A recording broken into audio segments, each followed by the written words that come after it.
So, over the past few weeks, I have been deeply involved in this book, How to Be an Artist by Michael Otava. It's actually been on my shelf for a couple of years, but I've got to it. That's the most important part. And what it is a book of prompts and activities for an artist that really helps an artist explore their creativity and their creative practice and develop their output stage by stage, and really unlock your potential, which is forever growing actually potential. Let's not talk about potential, let's talk about creative practice. So, this is an unscripted video. I don't really have a plan for it, but I was reading it and I came across this one section over here. It's called One Long Line. And I really like the idea of what it is in here. So, I'm going to read it from the book. It says here, in a world that's speeding up, one of the responsibilities of the artist might be to slow things down, to stretch things out in one long timeline.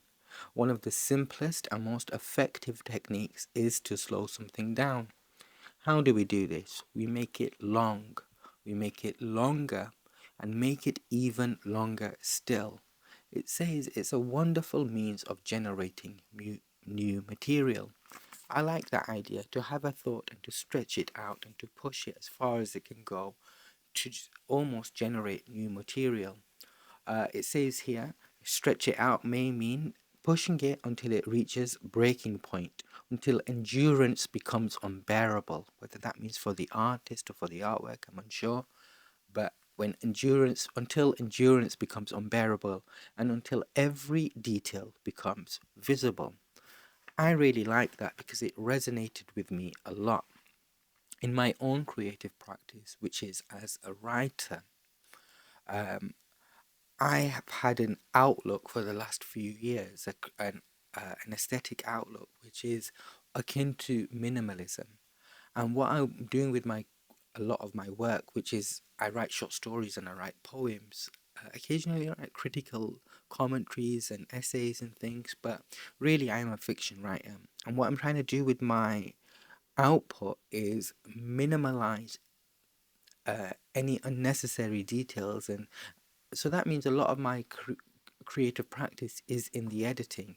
I've often written a piece and I'm looking back at it, trying to remove unnecessary words and phrases, these extra images that I've put in, or sometimes I'm removing whole chunks of work just to try and fit with my aesthetic aim. So I'll try not to lose my thought here. So when I first started writing, I was very much different than what I used to do is start with a simple thought.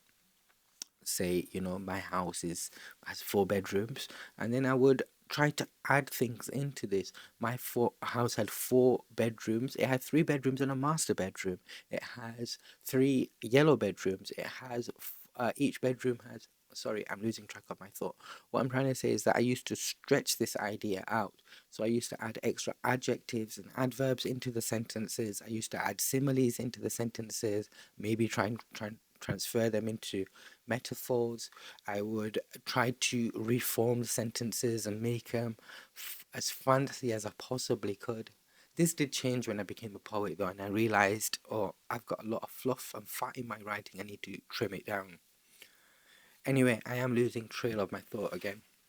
What I want to say, that this idea of stretching it out really resonated with me because it's something that I had forgotten that I used to do, especially in the modern era where I'm sharing a lot of my work on places like Instagram, where I'm having to have an immediate connection with my reader or my audience.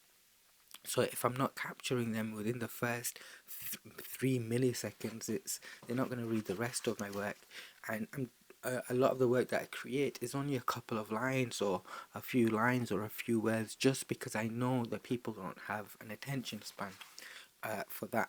Perhaps I'm just projecting there. Perhaps people do have the attention spans and I'm just projecting my own.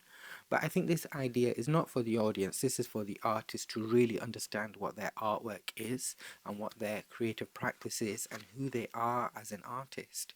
So by being able to stretch your own idea out until it reaches breaking point, until you have put every single detail into this line, you have not, I want to say it in the right way, we really don't understand the artwork. Anyway, so that's the idea.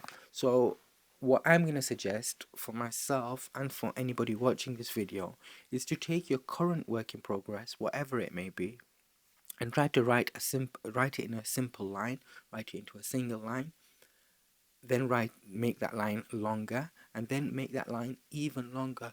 Push your idea in this single line as far as it can possibly go. What is your artwork about? What does it say? Who does it say it to? Why is it being said? Why is it being said in this particular way? So anyway, for I'm going to leave this conversation here because I think I've rambled quite a lot. As I said, I think twice or three times now, this was an unscripted video. I just saw that and I thought this is a really good thing to talk about. And I am a creative practitioner and I do take a lot of the things that I do on a whim. So for anybody that wants to know, I am Ajaz Qureshi. I go by the name at Sincere Intentions. I live here on YouTube, or you can find me on Instagram or Facebook or LinkedIn under the same pseudonym. And for anybody that is watching this, whatever your creative practice is, whether you're a painter, a sketch artist, whether you're a writer like me, a poet, whether you're an animator, a photographer, a filmmaker, a sculptor, a model maker, whatever it is that your creative practice is, I hope that you are working on your creative work in progress. I hope you are working on your works in progress, and if not, which we all should do, take steps away from our works in progress as well. I hope you're nicely reflecting on it and visualizing what it will be when it is finished. So thank you. I hope to see you again on this channel for when I next upload a video. I will try to start organizing this so I'm able to create curated content and videos, like video essays about particular things, movies, music, poems, books, things like that. If you have any suggestions, please feel free to drop them down in a comment below. Thank you. Ciao.